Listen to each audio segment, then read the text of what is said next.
Hello everyone, welcome to week 3. We're talking about form, content, and context this week.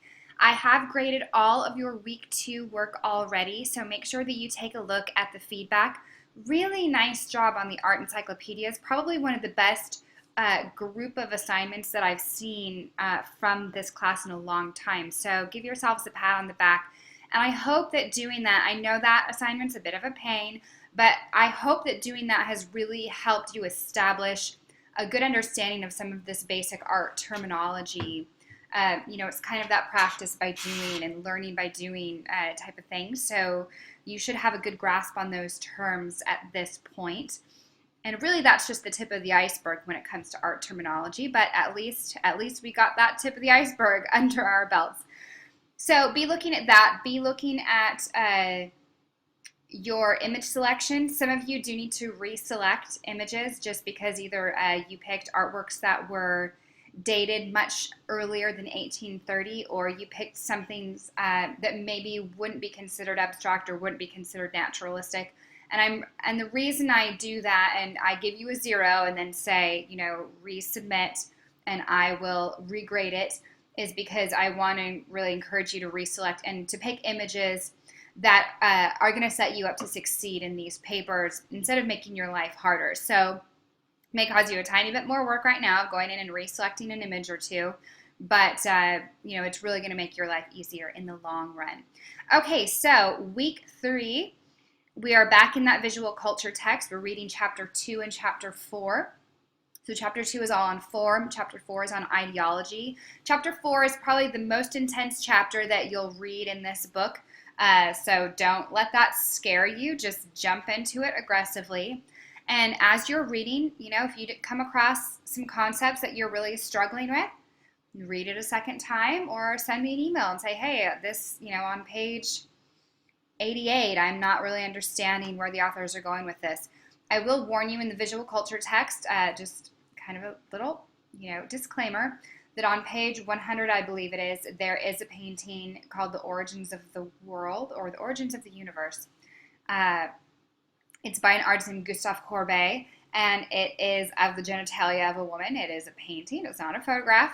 But I have had students before where they've had, one student had a teenager flipping through their art book and saw that. And so I just want to give you a kind of a warning, and if you want to know more about how to deal with a painting like that or how to engage with it or not to engage with it, we can always discuss it, but I don't go into too much detail. I just kind of give you that warning of, that is in the book. Okay, in the looking at art text, we're reading chapter 6, Art in and Out of Context. You have a reflection, which is a journal this week, so we kind of do every other week a discussion board and a journal. You're going to write an outline for your theory application paper, and you have a quiz. So everything is due day 7, which is Sunday at midnight. And of course, this is the video that I'm recording right now. So when you come in here, there will be a video below the one that you're listening to. So your reading, really concentrate on this whole idea of form and on what the authors say about Roger Fry. And make sure you do this reading before you start your outline, because this is the second part of your paper.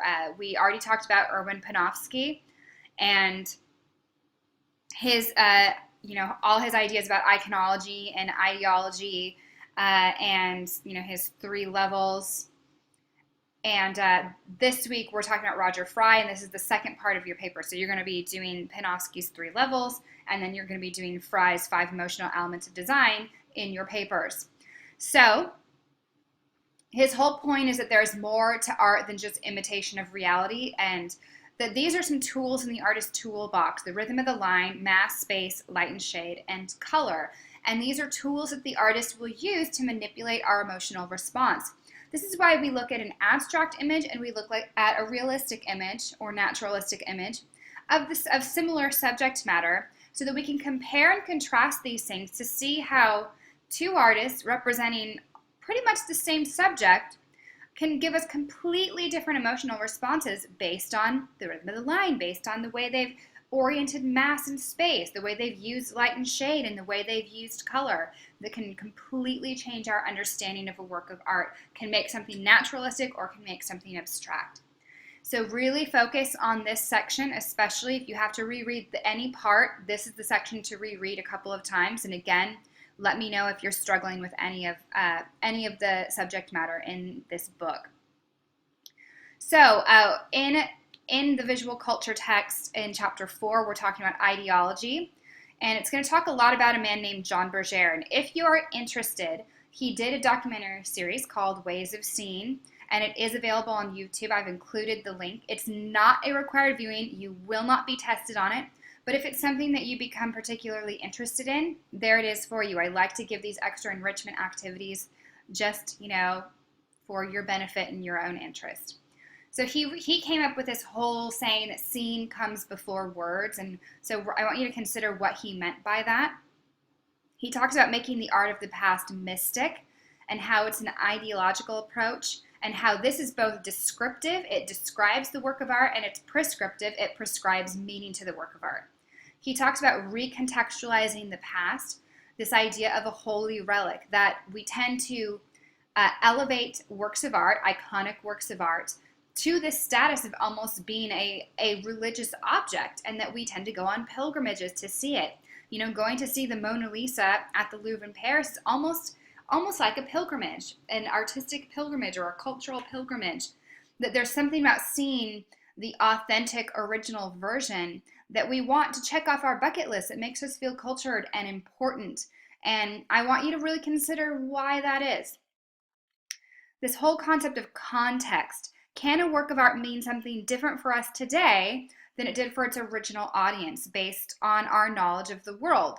And the text uses this painting, The Ambassadors, as an example here. And so I've included a little YouTube clip for you if you want to learn a little more about that work of art as you're reading that section.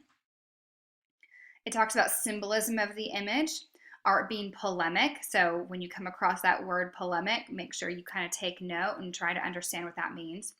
There's another theorist it talks about named Fuller, and consider his perspective.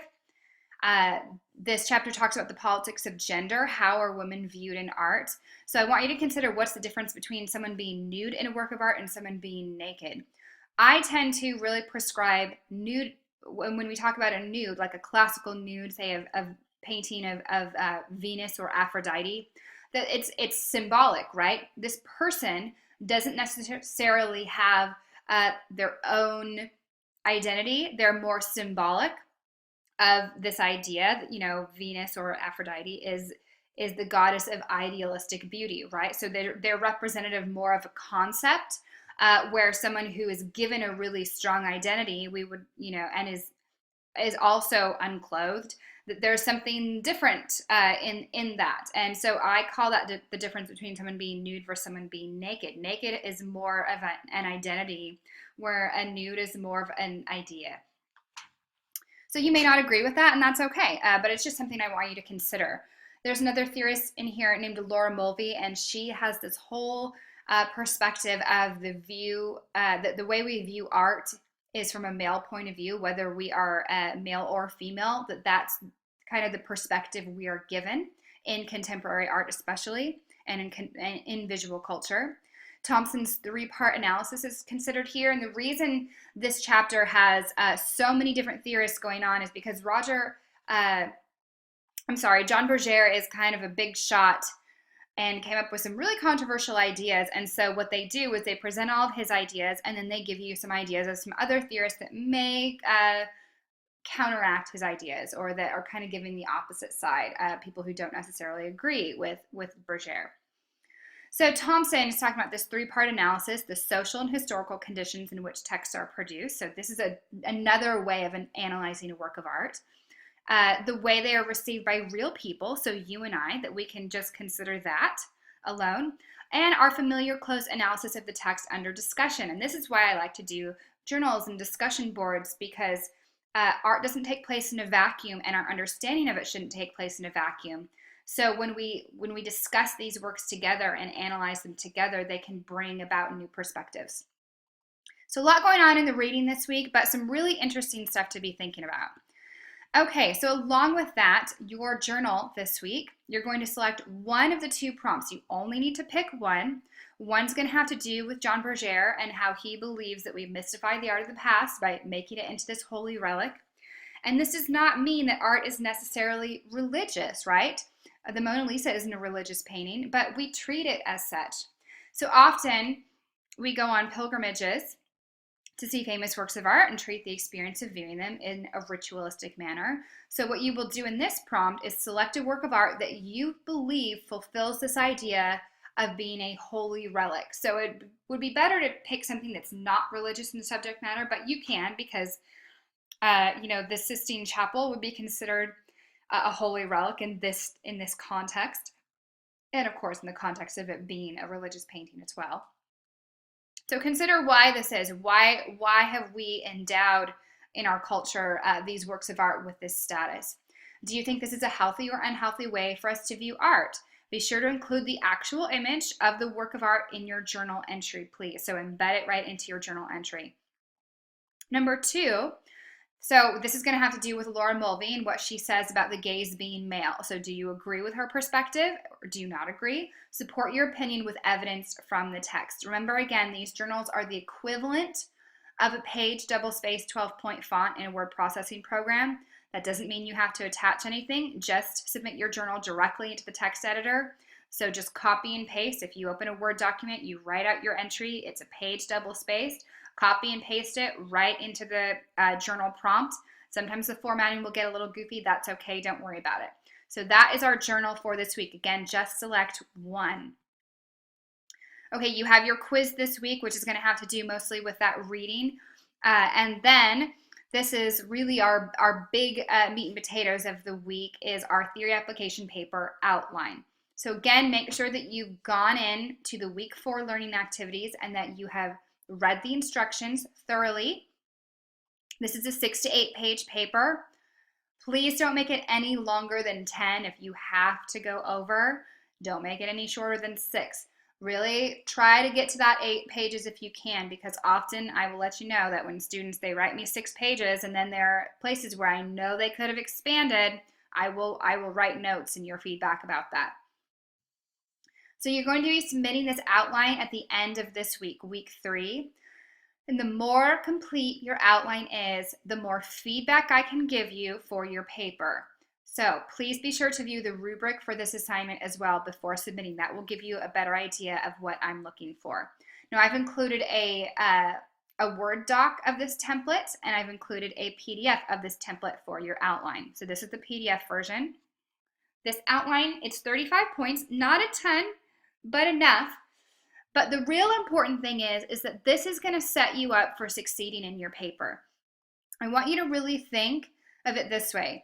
You are practically writing your paper right now during week 3, because the more you give me, the more feedback I can give you, and your paper should pretty much write itself week 4, okay? When I get this back to you, you should be able to just put it in paragraph form and submit, and you will be good to go. Be as thorough as you can. Think of this as all the research, note-taking, and pre-planning for your paper. So this is how I would like you to format it. And I don't always do outlines for every written assignment. The reason I do an outline here is, again, because most of you are new to this whole concept of writing about art. It's a new language, and there will usually be some ideas that I can kind of help tweak and help steer you in the right direction in these papers. You can write little notes. I'm really struggling with this section. This is what I've been able to research and come up with. Can you give me some feedback? This is a perfect place for you to do that. Okay, so I want a strong introduction, a strong hook, thesis sentence. Introduce your 2 chosen works of art briefly. Introduce the theories that are going to be discussed briefly. This should be 1 paragraph total. That's Panofsky and Fry. I don't need a whole biography on them. This is just introducing the theories that you're going to be discussing. So you're going to have a section on Panofsky and a section on Fry. In Panofsky, you're going to walk through the primary, secondary, tertiary level. In that tertiary level, include research. If you're not including research in that tertiary level, you're not doing it right, okay? Your primary level should be the most basic. Your secondary level is when you're really starting to interpret for yourself. And then that tertiary level is when you're thinking outside the picture frame, you're pulling in that research. So for Roger Fry, I want you to consider first, before you dive into the analysis, how do your chosen works illustrate the principle of the actual and imaginative life? Sometimes a work of art can do both. Don't assume that actual is just realistic art and imaginative is just abstract art, because something can be incredibly naturalistic but still be completely imagined out of the mind of the artist, right? Consider why. How is the emotional impact shaped not by what is shown, but by how it is shown? Again, this is what we just talked about a few minutes ago, those tools in the artist's toolbox, how they are using these things to influence us. Next, I want you to compare and contrast your two images and walking through each one of these elements of design. So we're going to talk through the rhythm of the line, mass, space, light and shade, and color. Mass and space tend to be the hardest for students. So really with space, this is where you're going to consider things like linear perspective. Is the space really flattened and tight? Do the figures or shapes kind of, are they right up against the picture plane, or is there a lot of depth to this image? With mass, we're considering, you know, the bulk of these images, the weight of them. Do they are they just outlines if it's an abstract piece where, you know, you're not going to have necessarily a lot of mass? Do they feel really solid? Does the mass feel naturalistic to what you would expect these shapes or figures to be? So consider those ideas. Light and shade, really consider, is the lighting naturalistic or not? Is there an actual light source? This is different than color, remember that. Sometimes abstract pieces won't have an actual real naturalistic source of light. They will just use lighter colors and darker colors to give the idea of light, but there may or may not be light and shade actually present. And that's okay if there's not, because the lack of naturalistic light and shade influences our understanding as well. Do not forget a strong conclusion. A lot of times students will stop their paper right here and just leave it off. They don't wrap up their ideas. This is an academic paper, a formal paper, so make sure that you do that. So consider again, how have the theories of Panofsky and Fry been useful in discerning the meaning and emotional impact of the two works of art? What else to include in your outline? Any quotes from the text or outside research that you will use in your paper, and you can place these quotes under the number or letter in the outline that is relevant to where you would place them in your paper. Make sure that you would do in-text citations. Do your works cited section now. Trust me, if you do it now and get it over with while you're doing that research, when you finish writing your paper, guess what? You're done. You don't have to now do a bibliography because you've already done it. Be sure to include your images with proper citations. Review that writing styles presentation. Some of you need to go back and review it on how to properly cite works of art for this class. And remember, do not write in first-person narrative voice, please. No I, me, my. This is a formal academic paper, so we're not relying on our own opinion. We're relying on analysis and on research here. You get in the discussion boards and journals, you can write I, me, my, all I want. Or all you want, excuse me, just not here. So make sure that you are keeping an eye on that. So that is your outline. I know this announcement has been longer than I anticipated, but I really want to go over that outline in detail so that you feel confident that you know what you're doing. So quiz, outline, journal. That's what we got going on this week. Questions, don't hesitate to let me know, and make sure you're looking at your work that has already been graded and applying any feedback, asking questions where you're not sure why you received a grade. And that's what we got going on. Have a great week.